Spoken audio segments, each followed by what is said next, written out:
administrative responsibilities I have. Okay, another question. So the university never takes into consideration why someone was excommunicated. For instance, I have a personal history about this. When I originally applied for Ricks College, I had a seminary teacher that just had a bad taste in her mouth for our family, because just for some history between my mother and her, and she tried to keep me from getting accepted into Ricks College by withholding my seminary clearance or review or whatever that was. We found out the day before that everything was to be into the office, or you're not even going to be considered for admission, that she never sent it because she wanted to make sure that I didn't get accepted. Okay? The reason why I share that with you as an example, as sometimes there are church leaders that are above you that may have a personal issue with you. So, in my case, my stake president excommunicates me for a personal issue that he has with me, nothing to do with anything that you really should be excommunicated for. So the university just looks at that, oh, he was excommunicated. No questioning, no review, no exploration, just he was excommunicated. So this, farmer from Nevada, or whatever he does, Boy Scout of America, who knows, he can make that decision for me, which then reflects on my entire education without any review. That concerns me, and that concerns me that that the university does not do any type of exploratory investigation to find out, why were you excommunicated? Does that have to do with anything with our honor code? Were you did you get excommunicated for something that is in violation of the honor code? And I'll tell you right now, to your face, eye to eye, no.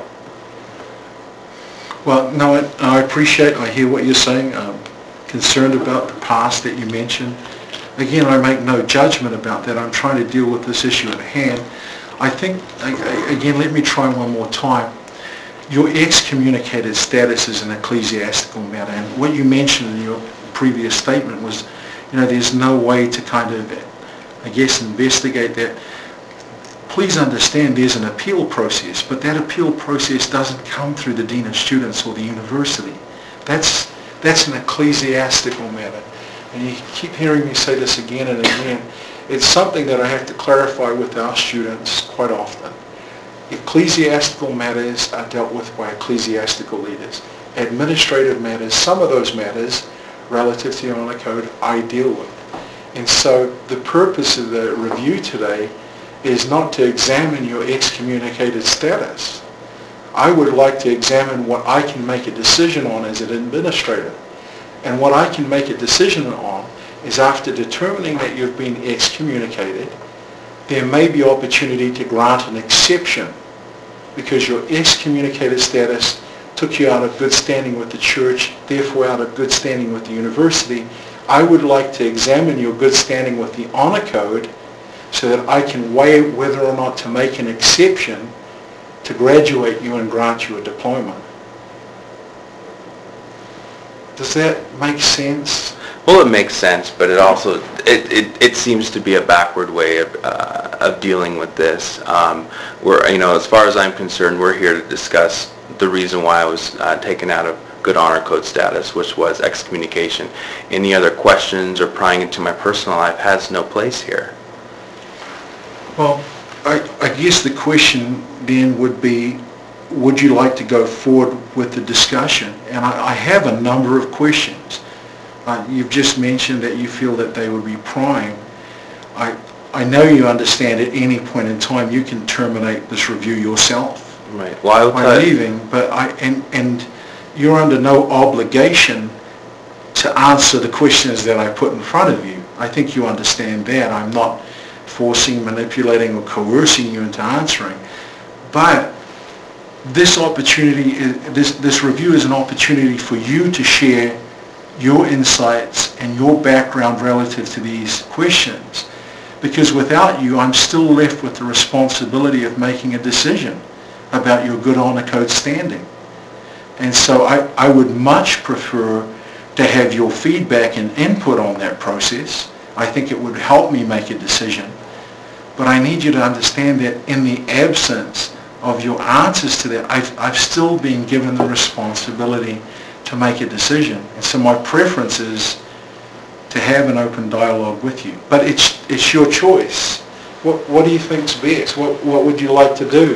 Well, I mean, I'm here to talk about, and I feel comfortable answering any questions about what brought us here, and that's the excommunication. I will share anything that you need to know about that, what went on, what the discussion was, because that is why we are here. Anything outside of that is inappropriate. Then I'm going to say you and I still haven't quite come to agreement. No, I understand. I understand what you're doing. I absolutely understand what you're doing. But because of the legality nature of this, I will not discuss anything with you other than the reason why we are here, and that is the excommunication. Well, let me try again. And I want you to know I understand what you're saying too. And I think I don't want to continue to repeat. I believe you understand why. I absolutely understand what you're doing. You know, repeating it doesn't bring more understanding. I think we're just coming from different angles on this. Again, the purpose of the review today, in my mind, all right, why I invited you to come to campus today, is because I have the ability to weigh your standing with the university according to your honor code status. And I wanted to have an open dialogue with you to discuss matters relative to the honor code in a very, very specific way. I want you to know my questions are very specific. But the reason I'd like to do that is so that I can go back with my administrative responsibility to determine whether or not I should grant an exception, because you have been excommunicated, and that puts you out of status with the church and out of good honor code standing. So I really leave this up to you. That's the purpose of the review. And say, what would you like to do? Again, knowing that I have a number of questions, I'm also willing, to have you direct, us some things that you'd like to talk about. But do you understand? I repeat, I absolutely understand what you're doing and what you're trying to get me to say. Now, I do have a question for you. Please. Well, can we do this? Can we come to agreement about the purpose first? And then I agree with the purpose. I understand your point of view, and you understand my point of view. Okay. I do have a question for you. When I received my letter, I believe dated September 30th, from Norm Finlinson, saying that I'd been deleted from the August graduation, in that I had only one opportunity to receive my diploma, and that was to restore my membership status with the church. That was the only option that was given me. You say that's what was stated in the letter? Yes. Okay. Now, I called you. That's when I called you. That was back in early October. I called everybody else that was CC'd on that list. Some spoke to me, some did not. I asked you, and I asked Norm, and I believe there were 3 people on that list that spoke to me. What are my options here? What can I do to correct this or come to an understanding? And the answer I got back was, we're standing behind the letter, which is basically, to me, the only way, Mr. Hardy, you're going to get your diploma is to come back to the LDS Church. Okay? Why then has it cost me over $5,000 in legal fees to have this meeting with you and I that should have been granted to me and offered to me in that very first letter?